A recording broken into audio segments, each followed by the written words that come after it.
안녕하십니까. 축식주의자입니다. 오늘 제 영상의 주제는 내가 그들을 싫어하는 이유입니다. 이 주제를 정말 오래전부터 다뤄보고 싶었습니다. 그래서 준비도 많이 했었는데요. 제 개인적인 사정들로 인해서 이제서야 오늘 영상으로 이렇게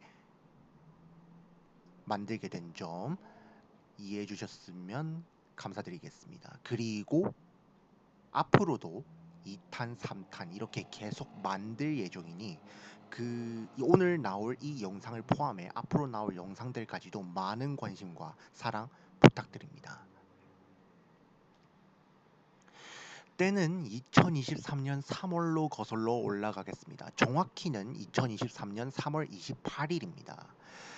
클린스만 감독이 부임한 지 얼마 안 된 때였죠.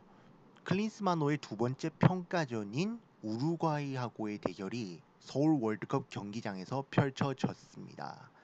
당시 저는 정말 힘든 경쟁률을 뚫고 이 경기의 티켓을 구하는 데 성공을 했고요. 여기 사진에서 보시는 바와 같이 정말 많은 분들께서, 정말 많은 시민분들과 축구 팬들께서 이 경기를 봤습니다. 왼쪽 사진은 이제 경기 시작하기 전의 사진이고, 오른쪽 사진은 경기 시작하고 난 후, 끝나고 난 후의 사진인데, 네. 경기 결과는 1대2 대한민국의 안타까운 패배로 끝이 나고 말았습니다. 뭐 그렇다고 하더라도 클린스만이라는 감독으로 그 체제가 바뀐 지 얼마 안 된 시점이었고, 우리나라가 또 우루과이를 상대로 굉장히 약한 모습을 보여왔기 때문에 이 정도면 선전했다, 괜찮았다라고 생각을 했습니다. 더군다나 뭐 오영규 선수가 옵사이드이긴 했어도 멋있는 슈팅을 성공시키면서 괜찮은 대등한 승부를 보였기 때문에 저는 이 정도면 잘했다, 잘 끝냈다 이렇게 생각하고 집으로 돌아갔습니다. 그리고 집으로 돌아가고 이제 우루과이전 관련 뉴스를 찾아보려던 찰나 제 눈을 의심케 하는 충격적인 뉴스를 보게 되었습니다. 바로 대한축구협회의 보도 자료였는데요. 대한축구협회가 28일 오후 서울 월드컵 경기장 회의실에서 이사회를 열고 징계 중인 축구인 100명에 대해 사면 조치를 의결했다는 내용이었습니다. 사면 대상자는 각종 비위 행위로 징계를 받고 있는 전현직 선수, 지도자, 심판 단체 임원 등이었습니다. 그런데요, 문제는 여기서부터 시작이 됩니다. 대상자 중에 지난 2011년 프로축구 K리그 승부조작으로 제명된 당시 선수 48명이 포함되어 있었다는 게 큰 문제를 낳았습니다. 이에 대해서 대한축구협회는 지난해 달성한 2022년에 달성한 월드컵 10회 연속 진출 및 카타르 월드컵 16강 진출을 자축하고 축구계 화합과 새 출발을 위해 사면을 건의했다라고 이렇게 입장을 밝혔습니다. 사면의 명분으로 월드컵 10회 연속 진출과 카타르 월드컵 16강 진출을 내세운 것이지요. 그리고 거기에 덧붙여 여러 말을 했지만 뭐 이 부분은 중요한 부분이 아니니 생략해 넘어가도록 하겠습니다. 당시 사건의 상황을 시간순으로 나열해 보았습니다. 2023년 3월 28일에 있었던 일들을 시간순으로 나열해 봤는데요. 20시, 그러니까 오후 8시에 우루과이전이 시작을 했습니다. 그런데 문제의 사면 발표가 나온 계기가 되었던 2023년 제2차 이사회는 17시 30분, 오후 5시 30분에 서울 월드컵 경기장 회의실에서 진행이 되었고, 18시 59분, 오후 7시를 1분 남겨놓고 사면 발표를 이렇게 했습니다. 클린스만호의 두 번째 평가전이 우루과이전으로 축구팬 및 수많은 국민들의 관심이 쏠린 틈을 타 기습적인 날치기 방식으로 이렇게 사면이 발표되었습니다. 우루과이전 평가전 공식 명단 발표 6분 전에, 경기 킥오프 약 1시간 전에 징계 중이던 축구인 100인에 대한 사면을 이렇게 발표한 것입니다. 이후에는 정말 여러 매체들의 언론 보도들로 충격적인 사실을 알게 되었는데요. 사면 대상자는 뭐 이렇게 나열되어 있고, 그리고 대상자 중에는 2011년 프로축구 승부조작으로 제명된 선수, 당시 선수 48명이 포함되어 있다라고 이렇게 가장 큰 논란을 낳은 부분이 있었습니다. 여기서 이제 포함된 선수들이 굉장히 중요합니다. 최성국 등 브로커 역할을 한 인물 또는 권민준, 염동균처럼 주범이나 그에 준할 만큼 악질적이었던 선수들이 사면 대상에 포함되었다라는 게 큰 문제가 되었습니다. 이들은 40대 정도가 되었기 때문에 선수 복귀에는 무리가 있을 것입니다. 하지만 행정가라든지 아니면 축구계 감독이라든지 아니면은 축구계 여러 직종으로 복귀할 수 있는 여지를 남겨주었기 때문에 정말 큰 논란이 되었습니다. 특히 3월 29일 저녁에 보도된 기사에 따르면 회의에 참석한 사람 중 반대한 사람이 조현상 한국 프로축구연맹 사무총장 단 한 명뿐이었던 것으로 밝혀졌습니다. 그 자리에 있던 전직 K리거들이자 국가대표까지 역임했던 유명 축구인들, 뭐 초성만 적어놨지만 뭐 축구를 많이 보신 분들이라면 누군지 짐작을 할 수 있을 것이라고 생각이 됩니다. 이런 분들까지 모조리 안건의 가결에 침묵해서 동의를 표했다라고 하죠. 그렇다면 이 사건이 왜 그렇게 문제가 되었고 왜 그렇게 많은 사람들이 분노를 했을까요? 그 이유들에 대해 알아보도록 하겠습니다. 우선 첫 번째는 승부 조작 때문입니다. 승부 조작이라는 그 단어는요, 정말 그 단어 존재 자체만으로도 위험하고 정말 나와선 안 될 행동 및 범죄이기 때문입니다. 승부 조작은 스포츠의 존재 가치 및 근원을 부정하는 매우 심각한 중범죄입니다. 여러분, 우리가 스포츠를 왜 봅니까? 왜 많은 사람들이 그렇게 스포츠에 열광하고 행복해할까요? 사실 정말 이 사회를 보면 알겠지만 이 사회가 잘 흘러가는 부분도 있는 반면 제대로 흘러가지 않는 부분도 있거든요. 비리가 있고 정말 부패한 부분이 있고 그런 부분을 보면서 많은 사람들이 실망하고 분노하게 되죠. 하지만 스포츠는 스포츠 규칙 그리고 그 스포츠 규칙 하에서 선수들이 본인의 노력과 기량으로 정정당당하게 승부하여 결과를 내는 그런 과정이 현실 정치 및 현실 상황과는 많이 다르게 이어져 있기 때문에 많은 사람들이 열광하는 것이다. 라고 이렇게 얘기를 할 수 있습니다. 그런데 승부 조작이 일어나면 그 스포츠를 하게 되는 존재 가치 그리고 그 근원적 가치를 완벽하게 부정하게 되는 거거든요. 우리가 그렇게 비판했던 현실이랑 뭐 승부 조작 그 누가 얼마나 열심히 하고 상관없이 그냥 뭐 돈만 있으면 모든 게 다 되고 뭐 그냥 빽 있는 사람이 잘 되고 그러는 거를 스포츠에까지 보고 싶진 않거든요. 그렇기 때문에 많은 사람들이 승부 조작을 굉장히 혐오하고 그리고 중범죄로 규정을 한 것이지요. 실제로 이와 비슷한 사례가 있나 찾아봤더니 예전에 KBL에서 농구인들이 단체 탄원서로 승부 조작으로 제명되었던 강동희의 사면을 취재하다가 그 사실이 밝혀지자 폭발한 여론을 견디지 못해 꼬리를 내린 적이 있었더군요. 이런 사례가 있었던 만큼 그리고 다른 스포츠에서는 이런 사례를 찾을 수 없었던 만큼 정말 있어서는 안 되는 행동이 이렇게 나타났다는 점에서 비판하지 않을 수가 없는 것입니다. 그리고 두 번째는 절차상의 문제입니다. 우루과이전으로 수많은 사람들이 시선이 그 경기로 쏠린 틈을 타서 정말 국민적 합의도 없이 정말 말 그대로 날치기로 진행이 되었습니다. 사전에 협의를 구해도 통과되지 못할 확률이 높은 그런 거를 그렇게 비겁하게 기습적으로 강행시켰다는 점에서 많은 분들이 비판을 한 것입니다. 대한축구협회 정관까지 뒤져봤는데요. 44조에는 이런 내용이 있더군요. 안건 처리 5일 전에는 이사진들에게 안건에 대해 통지해야 한다라는 이런 규정이 있었습니다. 그런데 일부 이사들 같은 경우에는 이사회 당일인 3월 28일에 되어서야 이 사실을 알았다고 하죠. 5일 전에는 통지를 해야 된다는데 당일에서야 알았다니. 말이 안 되죠. 심지어 사면 명단도 종이로 인쇄된 것이 아니라 태블릿 PC에 이 안건에 대한 별첨 자료로 이사들에게 보여지고 그 태블릿 PC마저 우루과이전이 끝나자마자 곧바로 회수당했다라는 것이 밝혀졌습니다. 이는 이 이사들을 대한축구협회의 중추적인 역할을 하는 그 이사들을 허수아비로 만드는 행위이자 소용없게 만들어버리는 행위이며 회장 내지는 그 윗선의 요구에 의해 탑다운 방식, 수직적인 방식으로 이루어졌다고 의심하지 않을 수 없는 상황입니다. 또한 이런 절차가 담긴 회의록은 대중들에게 공개되어야 됩니다. 그리고 이는 대한축구협회 정관 제88조에 써져 있는 내용입니다. 네, 규정이 적혀져 있는 내용이에요. 그런데 지금까지도 여전히 그 회의록은 공개되지 않고 있고요. 그 승부조작 그 48인을 포함한 그 사면 명단 100인이 구체적으로 밝혀지지조차도 않았죠. 지금까지도. 심지어는 공식적인 정보 공개 청구 민원에 당시 이사회 안건문으로 이렇게 무마하려는 모습까지 보였다라는 점이 또 논란을 빚었습니다. 이 과정에서 이사회 안건문을 회의록이랍시고 퉁치려는 모습을 보였는데요. 이는 이사회 회의 결과를 경영 공시에 포함하라는 대한체육회 회원종목단체 규정을 위반하는 것입니다.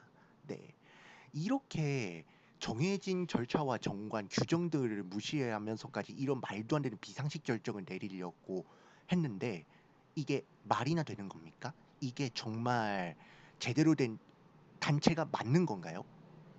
분노하지 않을 수가 없습니다. 그리고 이 사건에 대해서 수많은 사람들이 분노를 했죠. 축구 팬들 당연히 분노했습니다. 이 사건이 터지고 난 뒤 인천 전용 축구 경기장에서 열렸던 인천 유나이티드의 경기에서 나온 플랜카드인데요. 신용을 잃으면 끝이다라는 이 말이 정말 인상이 깊네요. 큰아빠라고 한 거는 정몽규 회장의 큰아빠가 이제 정주영 현대그룹의 창업주라는 점을 이용해서 이렇게 플랜카드를 붙인 것입니다. 축구 팬들의 신뢰를 잃어버린 것이죠. 축구 팬들의 신뢰를 잃어버렸다는 점에서 정말 큰 비판을 받을 수밖에 없었습니다. 이 사건이 알려지자 거의 모든 축구 팬들, 축구 유튜버를 심지어는 MBC, SBS 같은 공중파 언론들까지 싹 다 반발하며 축협의 결정을 비판했습니다. 동시에 정말 많은 사람들이 심지어 축구에 대해서 잘 모르시는 분들도 축구협회 비상식적인 운영을 깨닫는 계기가 되었습니다. 이는 당연히 축구협회에 대한 신뢰도 하락으로 이어질 수밖에 없는 것이죠. 특히 K리그를 주관하는 한국 프로축구연맹의 조현상 사무총장의 유일한 반대에 대한 재평가가 이어졌습니다. 2011년 K리그 승부 조작으로 인한 승부 조작범들이 사면권에 포함되어 있었기 때문에 반대를 한 것인데 그도 그럴 것이 2011년 K리그 승부 조작 때문에 K리그는요 그때 망할 뻔했습니다. 거의 멸망 직전까지 갔습니다. 진짜 그로 인해서 그 누구도 신경 쓰지 않는 축구 리그가 되었습니다. 지금에 돼서야 그래도 관중들이 많이 찾고 어느 정도 인기를 되찾았다라고 할 수 있는데 그걸 찾기까지 정말 긴 세월을 보냈습니다. 그걸 고려하면 반대의 목소리를 안 내는 게 어찌 보면 이상하다고 할 수 있겠죠. 이거는 저의 개인적인 분노 포인트입니다. 네.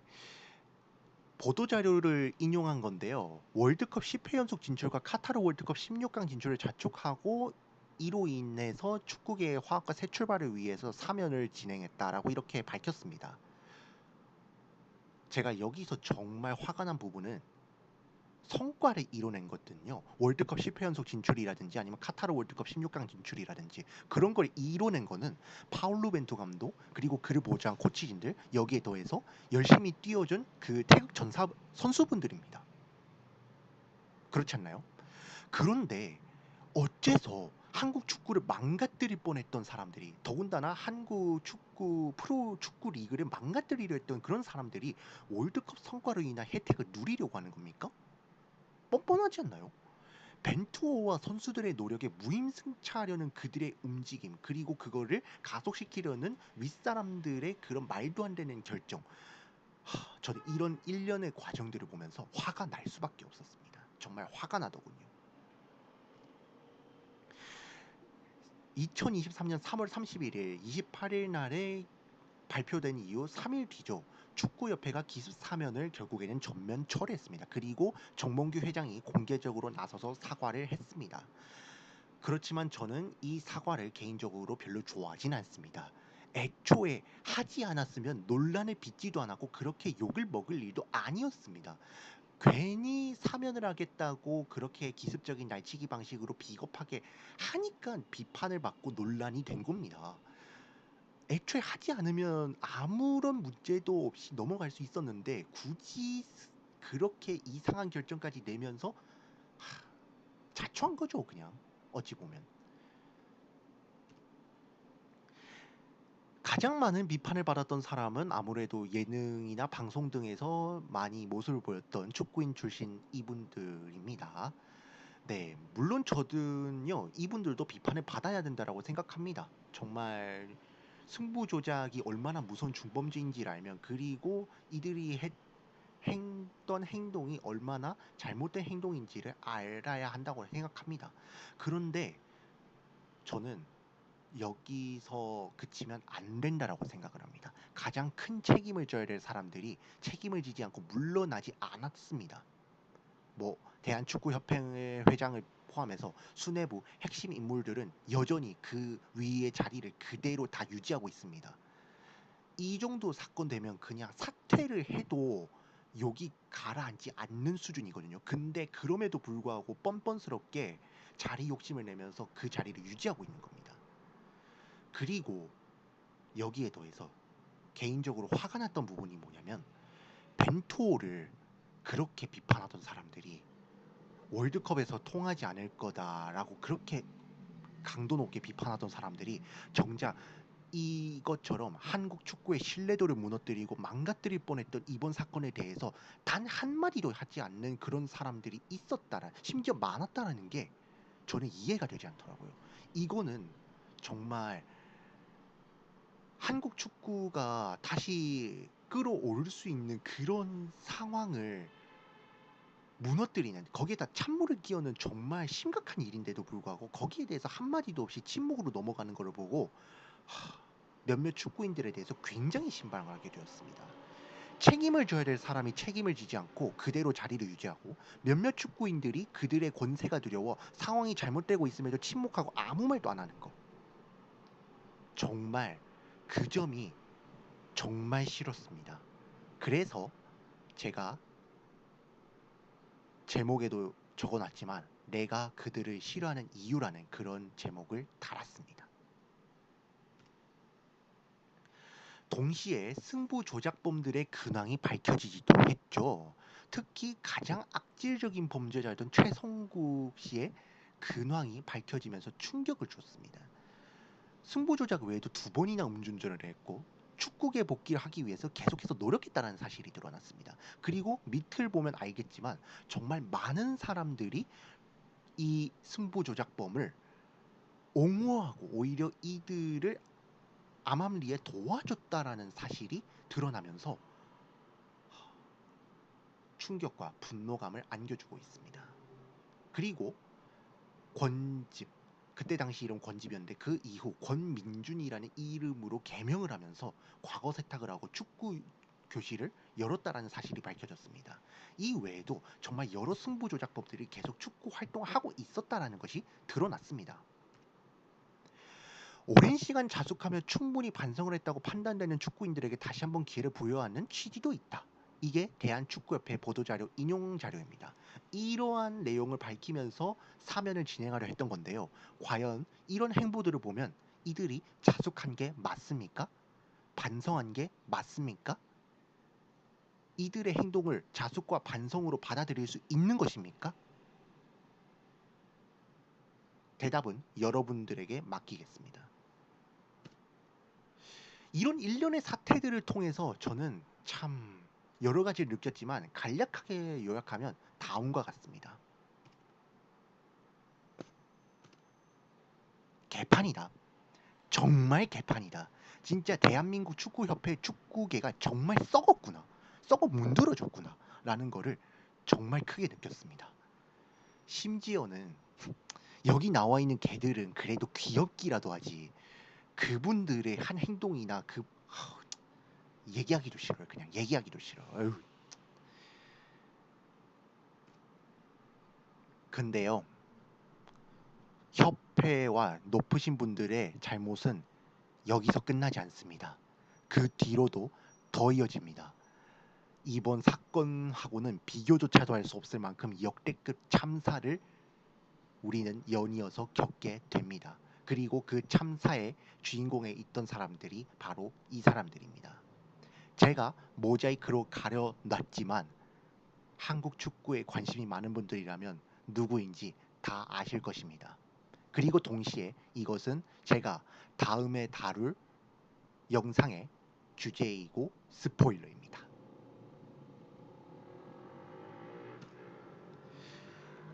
앞으로도 저는 이 오늘 영상처럼 계속해서 더 많은 영상을 찍어낼 계획입니다. 더 많은 영상을 찍어냄과 동시에 이 주제는 상당히 민감한 주제이기 때문에 정말 심혈을 기울일 수밖에 없는데요. 그렇기 때문에 영상 제작 과정이 좀 오래 걸릴 수도 있고 영상 업로드가 좀 늦어질 수도 있습니다. 하지만 그럼에도 불구하고 그 점 양해해 주시고 그리고 또 봐주시는 분들이 있다라는 것 잘 알고 있습니다. 그분들께 정말 진심으로 감사 인사를 드리고 싶습니다. 정말 앞으로도 이 영상 열심히 늦더라도 열심히 올리고 많이 만들 테니까 관심 가지고 지켜봐 주시면 감사드리겠습니다. 오늘의 영상은 여기서 마치겠습니다. 구독, 좋아요, 알람 설정 잊지 말고 해주신다면 더 좋은 컨텐츠, 더 다양한 컨텐츠로 보답하는 축식주의자가 되겠습니다.